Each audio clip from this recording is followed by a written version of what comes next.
Alors, bonjour, M. Branco. Je suis Mimodia Ledymen, je suis activiste panafricain.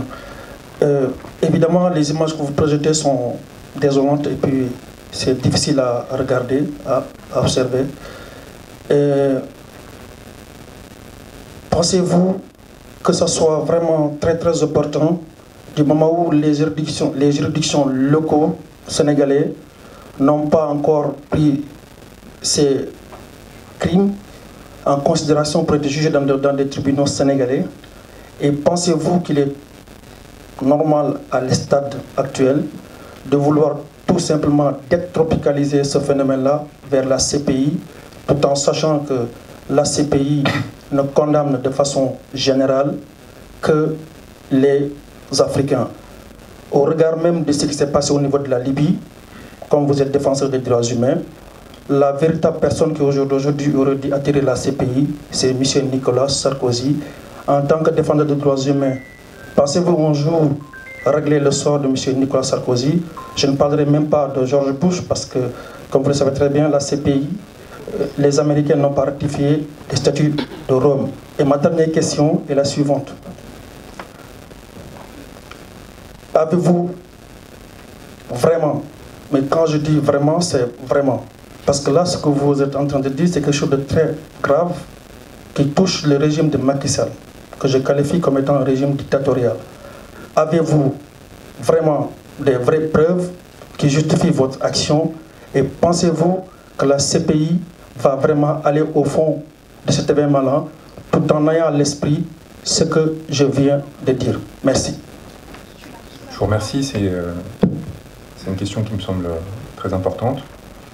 Je suis particulièrement attentif au respect de la souveraineté, et en particulier de la souveraineté des peuples africains, qui a été malmenée au prétexte de lutte pour le bien ces dernières années de façon chronique.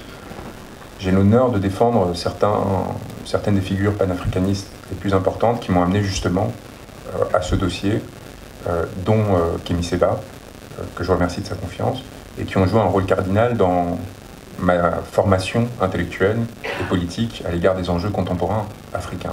Donc il est évident que j'ai parfaitement conscience des enjeux que vous soulevez et de l'importance de les soulever. On est sur une situation où, si vous changez un peu votre prisme, la seule juridiction qui inquiète sérieusement les personnes dont je viens de vous parler est la Cour pénale internationale.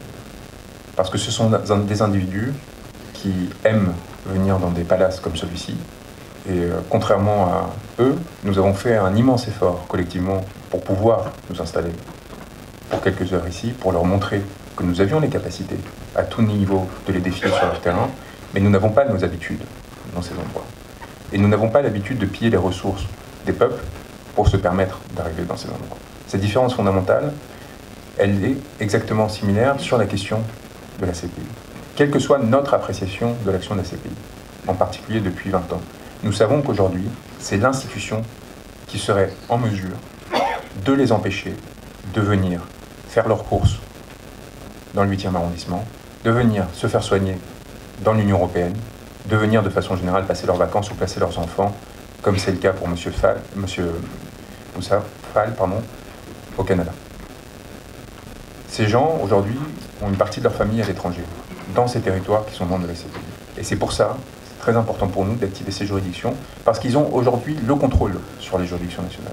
Ils ont la capacité d'éteindre les procédures locales. Nous espérons qu'un jour, et le plus vite sera le mieux, le Sénégal prenne en charge de lui-même ses poursuites, organise, crée un tribunal mixte qui lui permette de juger exceptionnellement ces faits-là. Aujourd'hui, et c'est là où j'en reviens à la responsabilité du peuple sénégalais, ce n'est pas possible parce que ceux qui ont commis les crimes sont ceux qui sont au pouvoir et qui se maintiennent au pouvoir. L'enclenchement de poursuites et de procédures dans ce qui se veut des États de droit comme la France, dans ce qui se veut le parangon du droit international comme l'est la Cour pénale internationale, est aussi une façon de les mettre face à leurs responsabilités et de leur demander s'ils tiennent en effet un double discours depuis leur création, qui consiste à n'intervenir que lorsque les intérêts des puissances occidentales sont en jeu, ou si en effet ils se préoccupent des violences, quelles qu'elles soient, dès lors qu'elles sont commises contre un peuple qui aspirait simplement à sa souveraineté et à sa liberté. Et donc ces procédures ont cette vocation-là. Les prendre au mot, leur dire « vous avez un certain nombre de critères, nous démontrons que ces critères sont établis, nous vous en apportons les preuves formelles, démontrez-nous que nous pouvons croire en vous et que nous avons raison d'avoir confiance en vous. Si ce n'est pas le cas, à chacun d'en tirer les conclusions. Cette communication sera rendue publique. Elle permettra à chacun d'entre vous de juger du niveau de sérieux des éléments que nous avons avancés. Elle vous permettra de décider à partir de là si en effet, dans votre fort intérieur, vous considérez que c'est parce que nous n'avions pas assez d'éléments que ces poursuites n'ont pas été enclenchées, ou si parce qu'il y a une forme de complicité dans la commission des crimes que nous mentionnons.